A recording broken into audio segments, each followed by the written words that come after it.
नमस्कार मित्रों, इस वीडियो में आपका स्वागत है। मकर संक्रांति के पौराणिक सत्य के बारे में इस वीडियो में हम लोग चिंतन करेंगे। सूर्य के मकर राशि में प्रवेश करने के समय को मकर संक्रांति कहते हैं। यह ऋतु परिवर्तन, बुवाई और फसल कटाई, उत्तरायण का त्योहार है। लेकिन इसके साथ कई पौराणिक सत्य भी जुड़े हुए हैं। साथ ही कई परंपराएं भी इसके साथ जुड़ी हैं। आइए हम लोग इन परंपराओं के बारे में और सत्य के बारे में पौराणिक साक्ष्यों को सुने। सनातन धर्म शास्त्रों के अनुसार मकर संक्रांति के दिन सूर्य दक्षिणायन से उत्तरायण गति करने लगते हैं। हालांकि इस बात को लेकर थोड़ा मतभेद भी है। इस दिन से देवताओं का 6 मास का दिन आरंभ होता है, जो आषाढ़ मास तक रहता है, और देवताओं की रात्रि का अंत होता है। इसी दिन सूर्य अपने पुत्र शनि के घर 1 महीने के लिए आते हैं, क्योंकि मकर राशि का स्वामी शनि है। मकर संक्रांति के दिन ही गंगा जी भगीरथ के पीछे पीछे चलकर कपिल मुनि के आश्रम से होती हुई सागर में जा मिली थी। इसी दिन महाराज भगीरथ ने अपनी पूर्वजों के लिए तर्पण किया था। इसलिए मकर संक्रांति पर गंगा सागर में बड़ा भारी मेला लगता है। इसलिए तभी से तर्पण की प्रथा भी प्रचलित हुई है। इस दिन भगवान विष्णु ने असुरों का अंत करके युद्ध समाप्ति की घोषणा की थी। उन्होंने सभी असुरों के सिरों को मंदार पर्वत में दबा दिया था।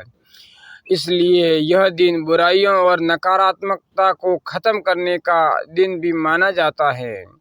सूर्य की 7वीं किरण भारतवर्ष में आध्यात्मिक उन्नति की प्रेरणा देने वाली है।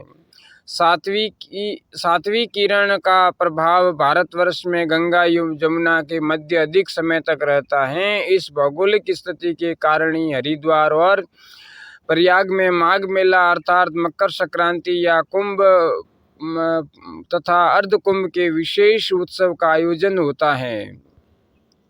महाभारत काल में पितामह भीष्म जी ने अपनी देह त्यागने के लिए सूर्य के उत्तरायण होने का ही इंतजार किया था। कारण यही था कि उत्तरायण में देह छोड़ने वाली आत्माएं या तो कुछ काल के लिए देवलोक में चली जाती हैं या पुनर्जन्म के चक्र से छुटकारा मिल जाता है।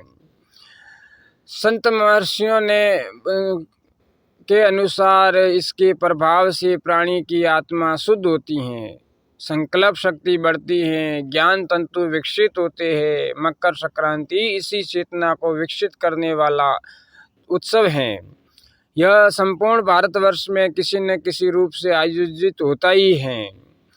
सूर्य संस्कृति में मकर संक्रांति का पर्व ब्रह्मा, विष्णु, महेश, गणेश, आदिशक्ति और सूर्य की आराधना एवं उपासना का पावन पर्व है और व्रत भी रखते हैं, जो तन मनन आत्मा को शक्ति प्रदान करता है।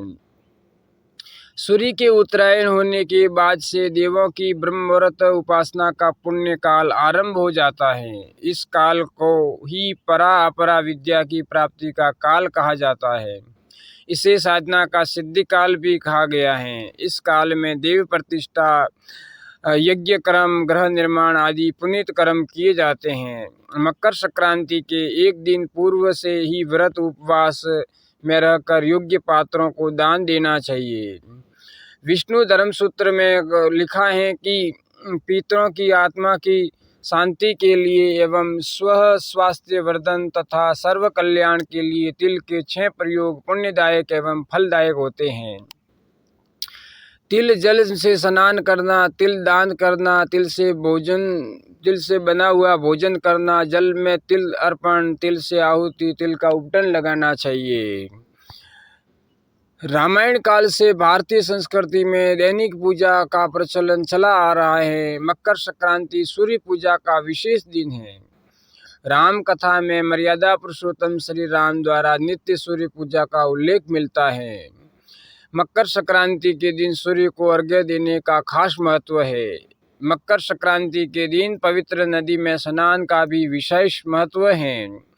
प्रचलन से मकर संक्रांति के साथ तिल, गुड़, पतंग, गिल्ली डंडा खेलना आदि कई परंपराएं जुड़ी चली आ रही हैं। मकर संक्रांति के दिन दान करने से पुण्य की प्राप्ति होती है। 12 संक्रांतियाँ 7 प्रकार की 7 नामों वाली जो किसी सप्ताह के दिन या किसी विशिष्ट नक्षत्र के सम्मिलन के आधार पर मानी गई हैं। ये हैं मंदा, मंदाकिनी, द्वाक्षी, घोरा, महोदरी, राक्षसी एवं मिश्रिता। मकर और कर्क संक्रांति को छोड़कर संक्रांति दिन या रात्रि दोनों में हो सकती हैं। दिन वाली संक्रांति पूरे दिन भर पुण्य काल वाली होती हैं। नक्षत्र पर आधारित संक्रांतियां ध्रुव, मृदु, क्षिप्र, उग्र, चर, कूर या मिश्रित कही गई हैं, जिसका अलग अलग फल बताया गया है। प्रत्येक संक्रांति के दान भी अलग अलग बताए गए हैं। मेष में भेड़, वृषभ में गाय, मिथुन में वस्त्र, भोजन एवं पेय पदार्थ, कर्क में घृत, धेनु, सिंह में सोने के 7 वाहन, कन्या में वस्त्र एवं गौएं नाना प्रकार के अन्न बीज, तुला वृश्चिक में वस्त्र एवं घर, धनु में वस्त्र एवं वाहन, मकर में ईंधन एवं अग्नि, कुंभ में गौएं जल एवं घास, मीन में नए पुष्प दान किए जाने का उल्लेख मिलता है। कालांतर में संक्रांति का देवीकरण हो गया और वह साक्षात दुर्गा कही जाने लगी। जैसे अब वो किसी न किसी वाहन, उपवाहन आदि पर सवार होकर आती हैं। मकर संक्रांति के सम्मान में अब 3 दिनों या 1 दिन का उपवास भी रखा जाता है। जो व्यक्ति 3 दिनों का उपवास रखता है उसकी मनचाही इच्छा पूर्ण होती है। 1 दिन का उपवास करने वाला पापों से मुक्त हो जाता है। अगर मित्रों आपको यह वीडियो पसंद आया हो तो इस वीडियो को लाइक करना, ऐसे ही वीडियो सुनने के लिए इस चैनल को सब्सक्राइब करना और शेयर करना।